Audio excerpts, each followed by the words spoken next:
Hello everybody, welcome back to Bohemian Killing. This is Kimmy with Kimmy Tins, and so let's begin our testimony again. Bienvenue, messieurs, we are all present so we can begin. Yes. Monsieur Eaton, please continue your testimony from the moment you've ended yesterday. Okay, so we are here with Marie Capet. I have a feeling that this is going to go very badly. So, let's, I turned down my prototype machine to interrogate prisoners. Then, I felt a blow to my head, and I collapsed on the floor.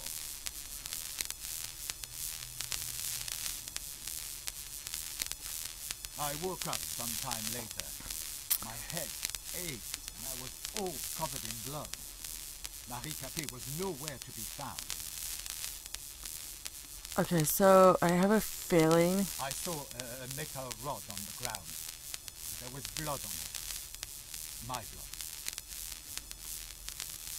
Uh-oh.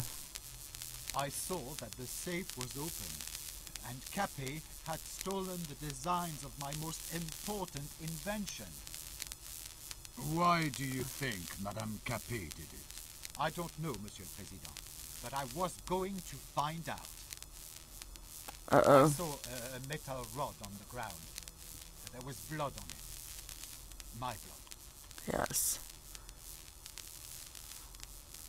Okay, so we need to now, Then I opened the door.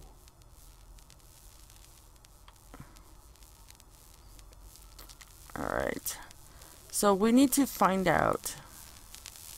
Then I used the stairs. Yes. I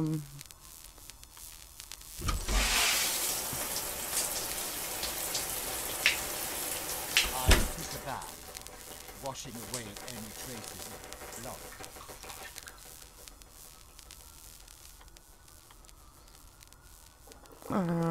Is the room back? We need to go back up here, I think. I used the stairs.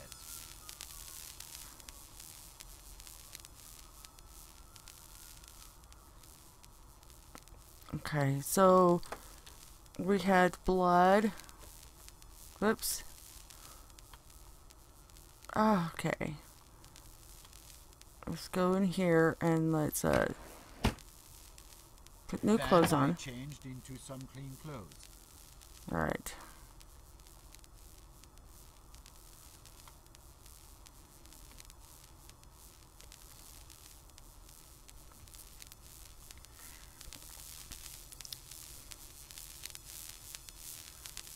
Then I used the stairs. Yes, we're like in we already missed proving the guest book was not I opened the door and walked our out signature. into the stairwell. Alright.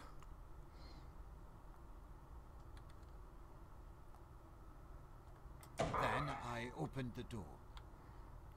Why are we back down here? What happened?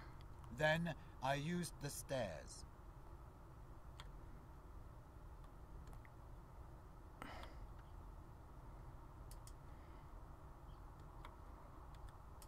I knocked at Monsieur Brissot's door, and he called back after some time. Yes. Do you always visit your neighbors at such odd hours? Monsieur Brissot is the only neighbor I like. I believe with reciprocity. He goes to sleep late, and sometimes we like to argue about politics and the influence of La Révolution on today's France. Please, return to your testimony.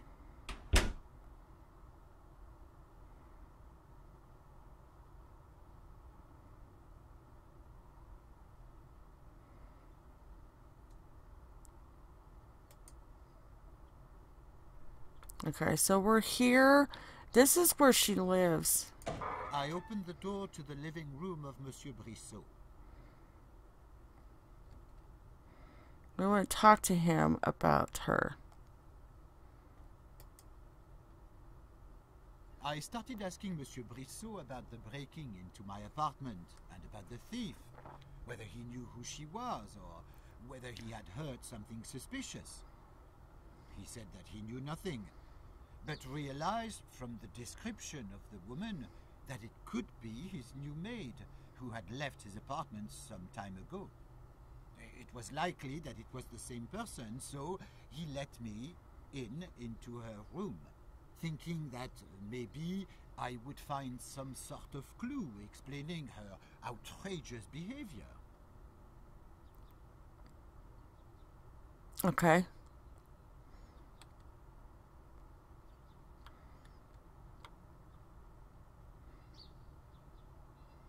There was a letter tucked into Monsieur Brissot's book. The Lordship Service Association was the sender. Monsieur le Président, this is the evidence marked with number 10. It is a letter sent by a fictitious organization to Monsieur Brissot, which, as it was said in the letter, cultivated traditions of the French nobility and was sending Madame Capet as servant for free. The letter was sent several days before the murder. So the question arises, who had really sent Marie Capet to Monsieur Brissot? And what were their intentions? Thank you for the clarification. The accused may continue to testify. Okay, so that was interesting. Alright, so let's keep going. Let's see. This is his room. So the maid would be over here. I opened the door to Madame Capet's room.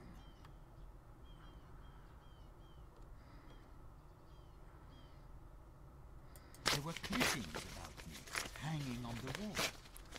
They described my access to money, my inventions, and my achievements. Monsieur le Président, this is the evidence marked with number 7. One can conclude that the victim is obviously obsessed with my client. Thank you for your clarifications, Monsieur Eaton. Please continue.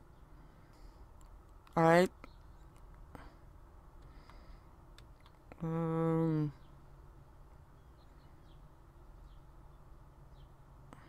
What is this book? I examined Marie Capet's read, and it was a socialist scribble of Charles Marx. Monsieur le Président, this is the evidence marked with number 6. It shows Madame Capet's socialist views, which could have intensified aversion towards my client. Thank you for your clarification, Monsieur Eaton. Please return to your testimony. Alright, so I think we're missing some evidence.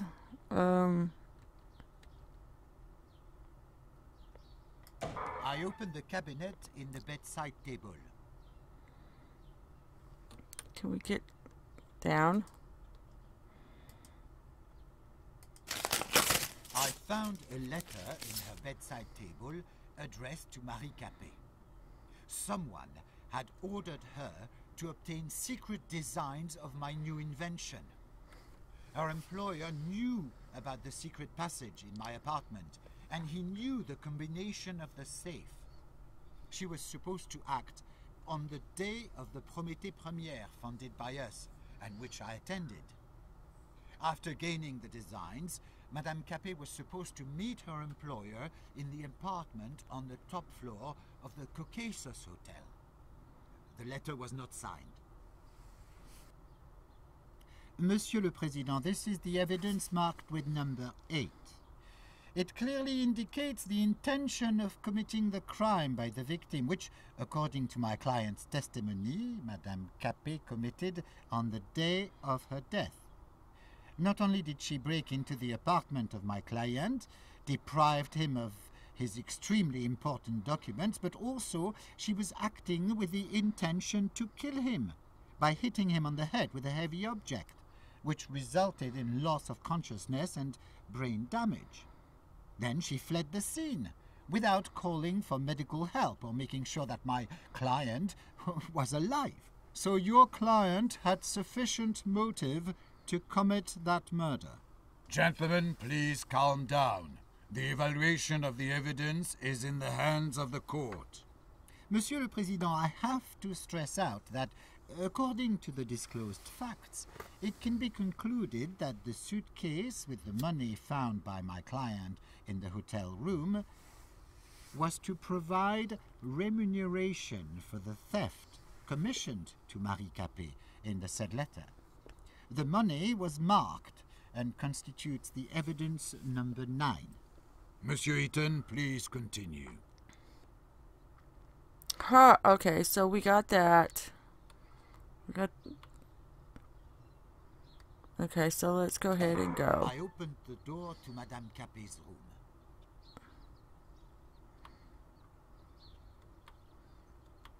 I guess we don't have to talk to him anymore.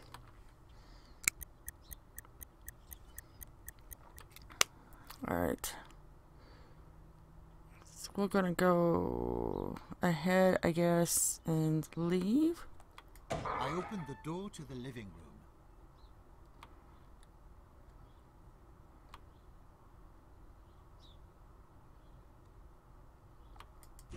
I opened the door and walked out into the hallway. Alright, come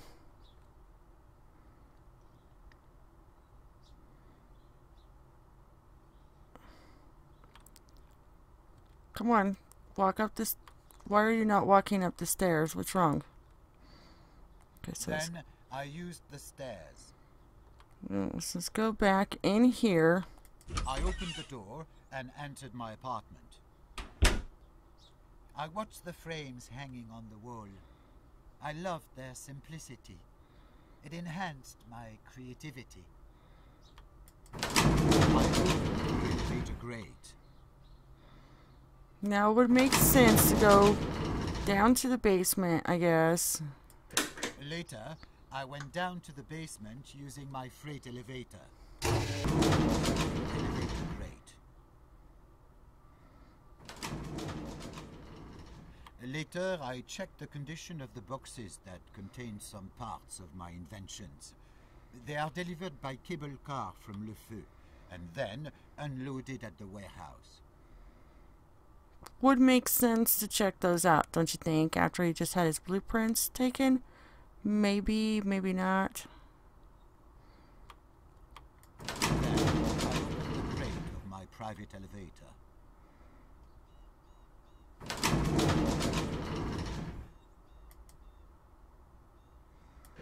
I took the freight elevator to my apartment. Usually I use it to take up boxes with parts from the basement. Then I opened the elevator grate.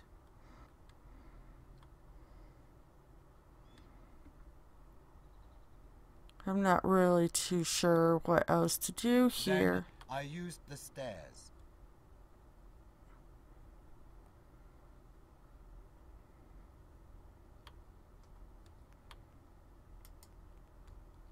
Then I opened the door.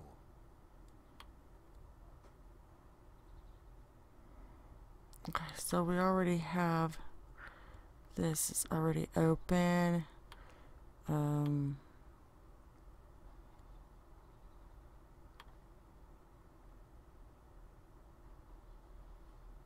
I picked up the mechanical dagger lying on the desk. Why do you need a weapon, Monsieur Eaton? I wear it to ensure my safety. Do you feel unsafe? I am a wealthy gypsy. At least 1/3 of the population of this city wants me dead. I understand. Please continue.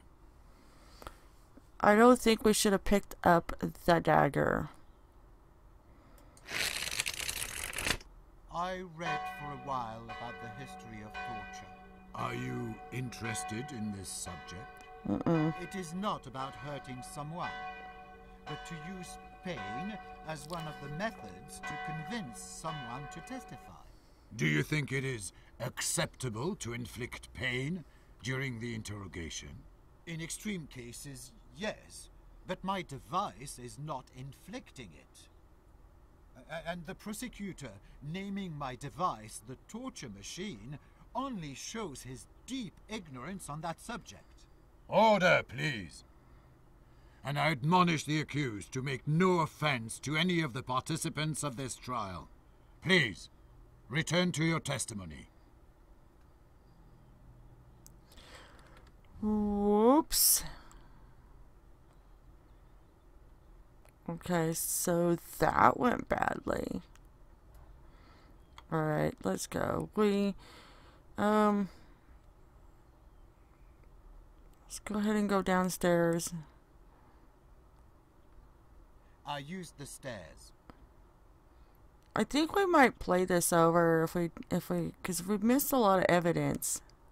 I feel. I opened the door and walked out into the stairwell. Then I opened the elevator grate. The bell must mean something. Later, I took the elevator to the ground floor.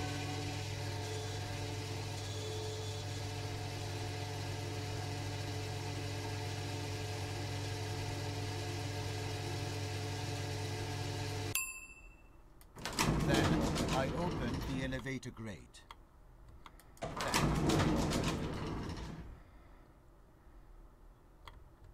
Then I opened the door and stepped outside. Yeah, let's go this way. For a moment, I admired the charming streets of Montmartre. Now, is that clerk still here?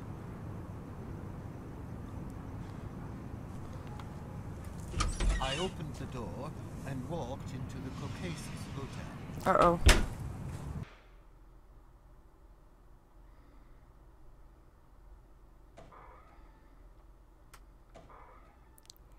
What's this? I've just received an urgent package from the Procureur de la République containing new evidence in the case. Uh-oh. I ask both the parties to get acquainted with it. It is a letter from the attorney's office from 1 week before the murder, which calls Alfred Eaton in attendance to forward the designs of the invention which he has constructed in secret from Le Feu Company. The firm acted on behalf of the president of the company, Hugo Argent. Monsieur Eaton, have you received the letter? Oui, Monsieur le Président. When did you receive it? I don't remember exactly, but probably on the 10th of October. So, exactly 1 week before the murder? Oui, Monsieur le Président. Which designs are mentioned in this letter? Designs of my secret invention on which I was working in my free time. It has no connection with Le Feu. Therefore, why did the firm send you this letter on behalf of Hugo Argent? Hugo must have guessed what great potential my invention had, and how profitable it could be. Did you keep your designs in your apartment? Oui, Monsieur le Président, in the safe, in my secret workshop. Due to the new circumstances which may be relevant to the case, I order rehearing of Hugo Argent. Please summon the witness. And at this time I announce a break. The next court session will be held tomorrow at the same time. Whoa, okay, so, we are in our prison, due to the new evidence. This is quite interesting, to find out. I'm gonna go ahead and leave it here. So we have a letter from the parents to read. We've got some different things to do. What do we have? We have a letter from what? Marie Capiet's parents. And Hugo's, a letter from Hugo. Oh, wow. Alright guys, so thank you for watching, and I hope this isn't the ending, because he didn't say that we committed murder yet. So we're gonna go ahead and just leave it here until next time. Bye guys.